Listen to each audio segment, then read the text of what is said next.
Hello everyone, welcome back to our channel. Today, I'll show you how to share your Shopify store link quickly and easily. First, open your Shopify account and navigate to the homepage of your store.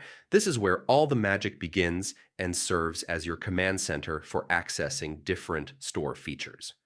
Next, go to the lower left corner of the homepage and click on the Settings tab.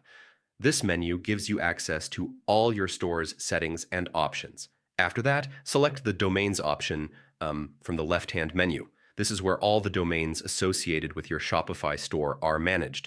Once on the domain page, locate your current domain at the top. Double-check that it is correct, as this is the URL you'll be sharing.